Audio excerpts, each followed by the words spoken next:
नमस्कार विद्यार्थी मित्रांनो, प्रताप महाविद्यालय अमळनेर संरक्षण व सामरिक अभ्यास विभागाच्या या शैक्षणिक व्हिडिओमध्ये मी प्राध्यापक RS मराठे आपलं स्वागत करतो। आज आपण ऊर्जा सुरक्षा आणि भारत या मुद्द्यावर चर्चा करणार आहोत।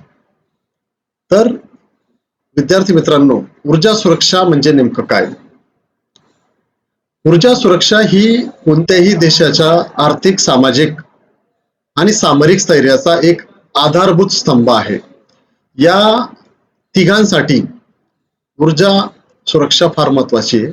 याचा अर्थ असा की देशाला आवश्यक असलेली ऊर्जा सातत्याने, सुरक्षितपणे आणि परवडणाऱ्या दरात उपलब्ध असणे ही केवळ वीज, इंधन किंवा गॅसची उपलब्धता नसून ती देशाच्या प्रगतीसाठी आणि संरक्षणासाठी एक अविभाज्य भाग आहे।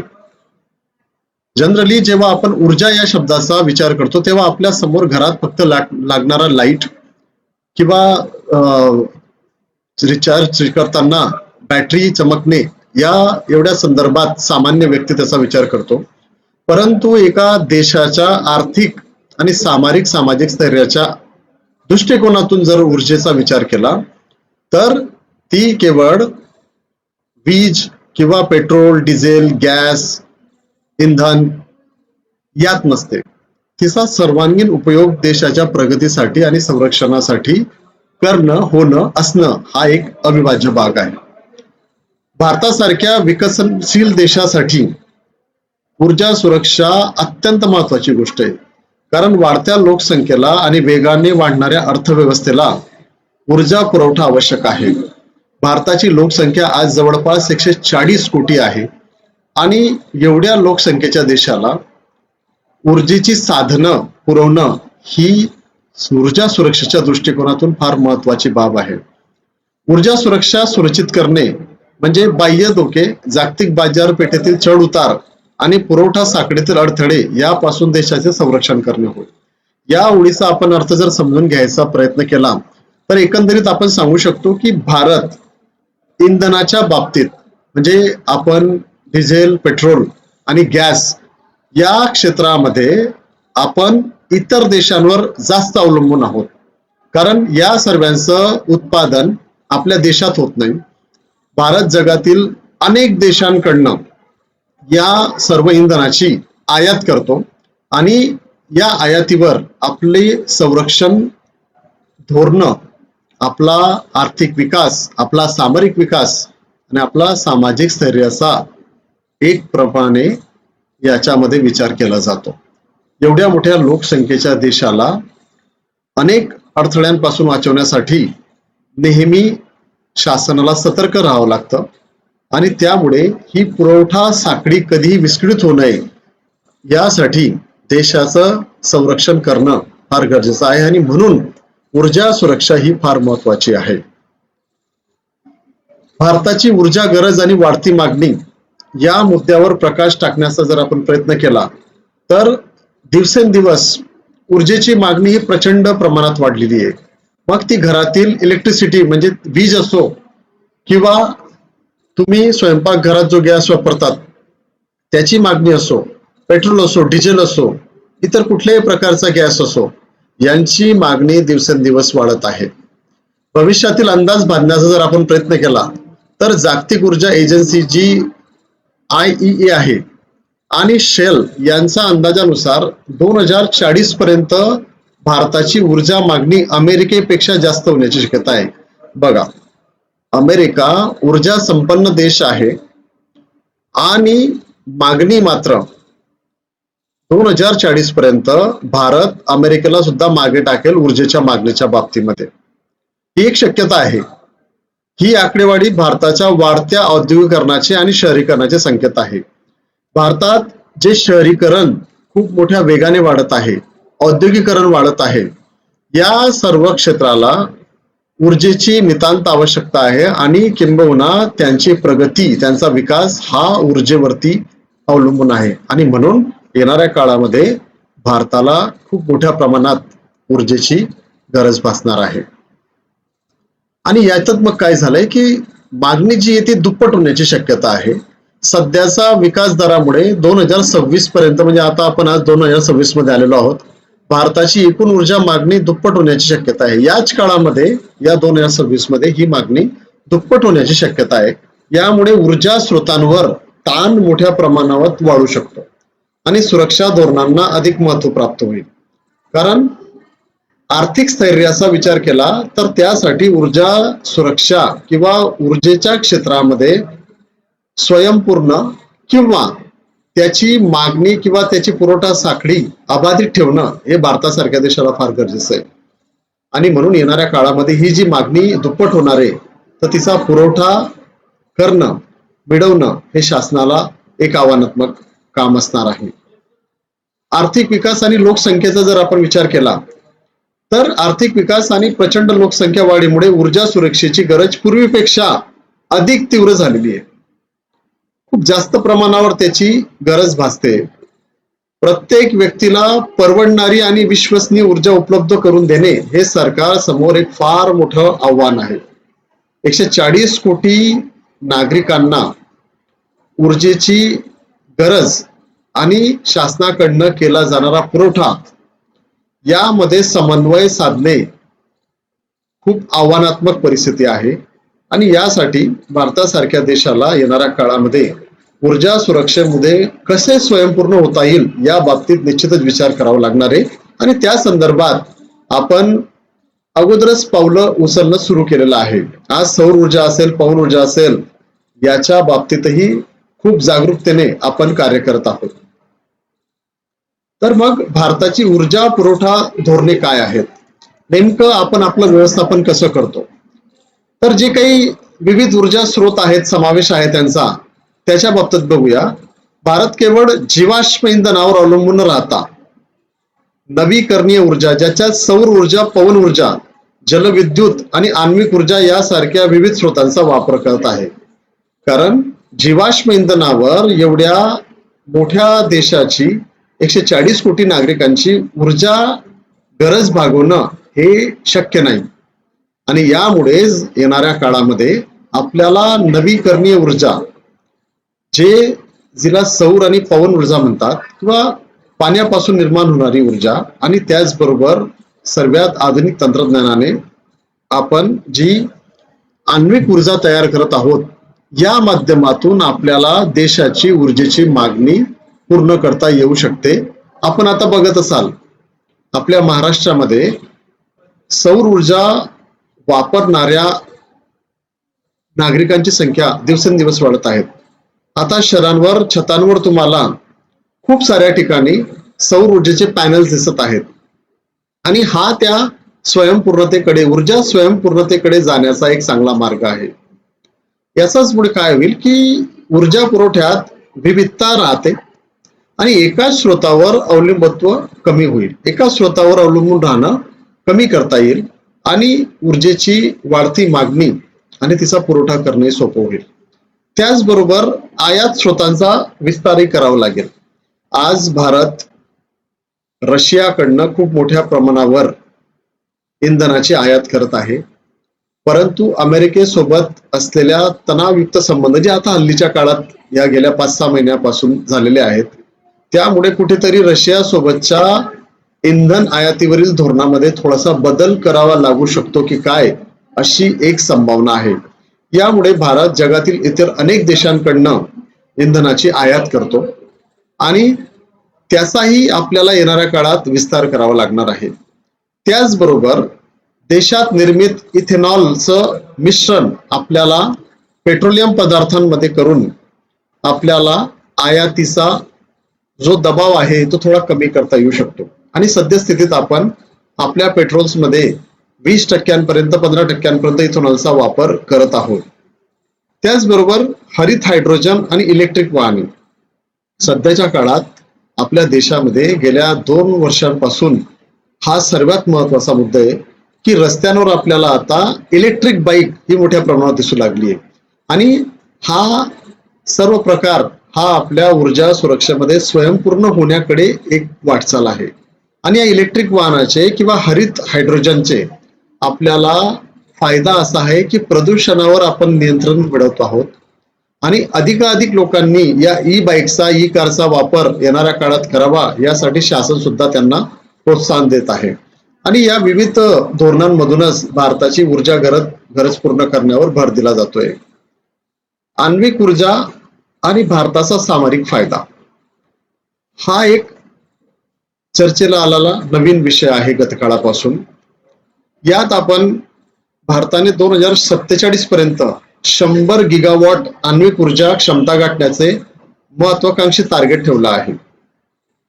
आणि यामुळे काय होईल की कोळसा आणि नैसर्गिक वायूंवर जे अवलंबित्व आहे, जे डिपेंडन्स आपण त्याच्यावर आहोत, जो अतिरिक्त भार ह्या कोळसा आणि इतर नैसर्गिक वायूंवर आहे तो कमी होईल आणि त्या अनुषंगाने कार्बन उत्सर्जन पण कमी होईल, किंबहुना बऱ्याच प्रमाणात ते नियंत्रित करण्यास मदत होईल आणि एक शुद्ध कार्बन नसलेली आणि प्रदूषणाला पर्याय ठरून पर्यावरणाचं रक्षण करणारी वीज या अणुवीज निर्मितीतून गाठण्याचं लक्ष्य 2047 पर्यंत आपल्या शासनाचं आहे. त्याचबरोबर स्मॉल मॉड्युलर रिएक्टर या तंत्रज्ञानाचा संशोधन आणि विकासावर भारत लक्ष केंद्रित करत आहे. सध्या हा एक महत्वाचा विषय असून भारत त्यावर अधिक जोमाने काम करत आहे. हे स्मॉल मॉड्युलर रिएक्टर्स छोटे आणि सुरक्षित असून दूरस्थ ठिकाणी ऊर्जा पुरवठ्यासाठी उपयुक्त ठरू शकतात आणि ज्यामुळे ऊर्जा ग्रीडवरील भार कमी होईल. आपण बघतो जागेजागी देशात ऊर्जा खासकर विजेचा पुरवठा करण्यासाठी खूप सारे स्टेशन आणि ग्रीड उभे करावे लागतात. तर या स्मॉल मॉड्युलर रिएक्टरमुळे काय होईल की भविष्यात या ग्रीडवरील जो ताण आहे, जो भार आहे तो कमी होईल. त्याचबरोबर ऊर्जा स्वावलंबन आणि सुरक्षा. आण्विक ऊर्जा भारताला ऊर्जा स्वावलंबनाकडे नेण्यात आणि कार्बन उत्सर्जन कमी करण्यात तर महत्वाची भूमिका बजावेल, पण त्याचबरोबर संरक्षणाच्या दृष्टीने सुद्धा स्थिर आणि सुरक्षित ऊर्जा पुरवठा सुनिश्चित करण्यासाठी आण्विक ऊर्जा एक महत्वाचं साधन आहे. आणि भारत गेल्या अनेक वर्षांपासून या आण्विक ऊर्जेवरती काम करत आहे आणि यामुळे येणाऱ्या काळामध्ये विजेची जी गरज आहे तिला नियोजित करण्याचं कार्य या आण्विक ऊर्जेमुळे करता येऊ शकतं. पुढे जाऊया. भारताचे प्रमुख सामरिक ऊर्जा उपक्रम. पुरवठा विविधीकरण. ऊर्जा पुरवठ्यांचे विविधीकरण करून भारत जागतिक भूराजकीय दबावावर मात करत आहे. यामुळे कोणत्याही एका देशावर किंवा एखाद्या प्रदेशावर, जसं खाडी देश आहेत, यांच्यावर जे अवलंबित्व आहे ते कमी होतं आणि ऊर्जा बाजारातील चढउतारांचा प्रभाव कमी होतो. आपल्याला माहित आहे की रशिया युक्रेन युद्ध सुरू झाल्यानंतर रशियाने भारताला निम्म्या किमतीवर, अर्ध्या किमतींवर इंधनाची आयात करण्याची ऑफर दिली आणि भारताने या संधीचा फायदा घेत जागतिक बाजारपेठेत जे इतर खेळाडू होते त्यांच्याकडनं जो एक दबाव निर्माण केला जात होता त्याला प्रभावीपणे तोंड दिलेलं आहे. रशियाशी आयात केल्या गेणाऱ्या इंधनाचा जर आपण एकंदरीत विचार केला तर सरकारी आकड्यांनुसार जवळपास महिन्याला 55,000 कोटींची बचत भारत शासनाने त्यावेळेस केलेली आहे. त्यानंतर ऑपरेशन सिंदूर सारखे उपक्रम. ऑपरेशन सिंदूर झाल्यानंतर आपल्याला उच्च तंत्रज्ञान वापरून हवाई सुरक्षा आणि ऊर्जा संरक्षणावर लक्ष केंद्रित करता आलं. यामध्ये ऊर्जा पायाभूत सुविधांचं संरक्षण करणे आणि धोक्यांना तोंड देण्यासाठी तयार असणं फार आवश्यक आहे. कारण युद्धजन्य परिस्थितीमध्ये देशाची ऊर्जा गरज किंवा देशाची ऊर्जा पुरवठा साखळी खंडित करण्याचा शत्रू देश प्रयत्न करू शकतो. आणि यामुळेच जेव्हा ऑपरेशन सिंदूर झालं त्यानंतर आपण आपल्या हवाई सुरक्षा आणि ऊर्जा संरक्षणावर खूप मोठ्या प्रमाणावर लक्ष केंद्रित करत आहोत. ऊर्जा सुरक्षेच्या बाबतीत किंवा त्याचा आयातीच्या बाबतीत किंवा नियोजनाच्या बाबतीत आंतरराष्ट्रीय सहकार्य सुद्धा खूप महत्वाचं आहे. आज Bharat Russia, America, Colombia, Australia, Japan इतर अनेक देशांसोबत ऊर्जा क्षेत्रामध्ये सक्रियपणे सहकार्य करत आहे. नुकतंच भारताने आंतरराष्ट्रीय पातळीवर सौर ऊर्जाच्या नावाने एक संघटना सुरू केली आहे जिच्यामध्ये साधारणतः 198 देश सहभागी आहेत आणि अमेरिकेने नुकतंच 1 महिन्यापूर्वी त्याच्यातून काढता पाय घेतला आहे. तर या तंत्रज्ञानाचं हस्तांतरण, संयुक्त प्रकल्प आणि ऊर्जा सुरक्षिततेसाठी जागतिक भागीदारी मजबूत होते. आंतरराष्ट्रीय सहकार्यामुळे ऊर्जेची गरजेचं एक उत्कृष्ट नियोजन आणि व्यवस्थापन त्या माध्यमातून करता येईल आणि येणाऱ्या काळामध्ये भारतासारख्या देशाला या क्षेत्रात आंतरराष्ट्रीय सहकार्य घेणं क्रमप्राप्त आहे. ऊर्जा सुरक्षेच्या दृष्टिकोनातून आपण भारताचा संयुक्त सैन्य अभ्यास आणि ऊर्जा सुरक्षा याचा थोडा संबंध जोडण्याचा प्रयत्न करूया. आता तुम्ही म्हणाल सर, संयुक्त युद्धाभ्यास आणि ऊर्जा सुरक्षा याचा काय संबंध येईल? तर भारतामध्ये नोमॅटिक एलिफंट किंवा मालाबार, वरुण यासारखे संयुक्त युद्धाभ्यास होत असतात आणि यामुळे भारताच्या ऊर्जा सुरक्षा धोरणांना अप्रत्यक्षपणे बळ देतात. या अभ्यासांमुळे जे मित्र राष्ट्र आहेत, जे देश आपल्या सोबत सराव करण्यासाठी इथे आलेले असतात, त्या राष्ट्रांमध्ये एक समन्वय वाढतो आणि संभाव्य ऊर्जा मार्गांचे संरक्षण कसे करता येईल याचंही प्रशिक्षण मिळते. आणि म्हणून हे नियमित जे युद्ध सराव आहेत, हे ऊर्जा सुरक्षेच्या दृष्टीने तेवढाच महत्वाचा भाग आहे. याचबरोबर ऊर्जेच्या क्षेत्रामध्ये तंत्रज्ञानाचा वापर आणि या तंत्रज्ञानाचा वापरामध्ये संतुलन राखणे या दोन गोष्टी फार महत्वाच्या आहेत. तंत्रज्ञानाशिवाय ऊर्जा सुरक्षेची कल्पना करता येऊ शकत नाही आणि 21व्या शतकामध्ये ऊर्जेच्या बचत करण्याच्या दृष्टीने किंवा त्याचा वापर सर्वांपर्यंत पोहोचवण्याच्या दृष्टीने तंत्रज्ञानाची फार महत्वाची भूमिका आहे. परंतु ते असण्यासोबत आपल्याला ऊर्जेचा वाटपात, त्याच्या व्यवस्थापनात संतुलन राखणं फार महत्वाचं आहे, जेणेकरून ऊर्जेची गरज शेवटच्या घटकापर्यंत पोहोचवता येईल. ऊर्जा सुरक्षेमध्ये जी आव्हानं किंवा धोके आहेत त्यांच्या बाबतीत बोलूया. जागतिक बाजारातील अस्थिरता, जागतिक तेल बाजारातील अस्थिरता आणि किमतीत अनपेक्षित चढ उतार होत असतात आणि यामुळे काय होतं की भारताच्या ऊर्जा सुरक्षेसाठी एक फार मोठं आव्हान आहे. गेल्या अनेक वर्षांमध्ये आंतरराष्ट्रीय भूराजकीय अशा काही घटना घडतात किंवा रशिया युक्रेन, इस्रायल पॅलेस्टाईन किंवा इस्रायल गाझा किंवा अमेरिका आणि मध्य पूर्वमध्ये काही ताणतणाव झाला तर त्याचा सरळ जो प्रभाव असतो ते इंधनाच्या किमतींचा चढ उतारावर होऊन जातो आणि यामुळे भारतासारख्या इंधनाच्या बाबतीत स्वयंपूर्ण नसलेल्या देशाला याचं एक फार मोठं आव्हान उभं राहतं आणि यामुळे देशाच्या अर्थव्यवस्थेवर आणि नागरिकांवर थेट परिणाम होतो. अचानक किमती वाढल्यामुळे आपली अर्थव्यवस्था ही प्रभावित होत असते आणि सामान्य नागरिकांना सुद्धा आर्थिक स्वरूपात त्याला तोंड द्यावं लागत असतं आणि त्यामुळे या जागतिक बाजारपेठेचा फार मोठं आव्हान हे भारतासारख्या देशासमोर आहे. त्याचबरोबर आयातीवरील अवलंबित्व. आपण खूप मोठ्या प्रमाणावर आधी सांगितल्याप्रमाणे पेट्रोलियम पदार्थांच्या बाबतीत आपण रशिया, अमेरिका, मध्य पूर्व देश, इतर अनेक देशांवर अवलंबून आहोत आणि पेट्रोलियम उत्पादनासाठी आयातावर असलेले मोठे आपले अवलंबित्व भारताच्या संरक्षण धोरणांवर परिणाम करतं. बाह्य देशांवरील या असलेल्या अवलंबित्वामुळे भूराजकीय तणावाच्या काळात एक मोठा धोका निर्माण होतो. उद्या समजा एखादी मोठी युद्धजन्य परिस्थिती भारतासमोर उभी राहिली आणि तशात आपण आयात करत असलेल्या इंधनाचा जो पुरवठादार देश किंवा गट आहे यांनी जर त्या पुरवठ्यावरती प्रश्नचिन्ह निर्माण केलं तर भारतासमोर एक फार मोठा भूराजकीय तणाव निर्माण होऊ शकतो आणि म्हणून हा एक महत्वाचा धोका हा ऊर्जा सुरक्षेमध्ये भारतासमोर आहे. त्याचबरोबर पर्यावरणीय बदल आणि संक्रमण सुद्धा तेवढेच मोठे धोके ऊर्जा सुरक्षेच्या बाबतीत आहेत. पर्यावरणीय बदल आणि ऊर्जा संक्रमणातील धोके ऊर्जा सुरक्षेसाठी नवीन आव्हाने निर्माण करतात. स्वच्छ ऊर्जेकडे वळताना तंत्रज्ञान आणि आर्थिक गुंतवणुकीची गरज असते, ज्यामुळे तात्पुरते ताण येऊ शकतात.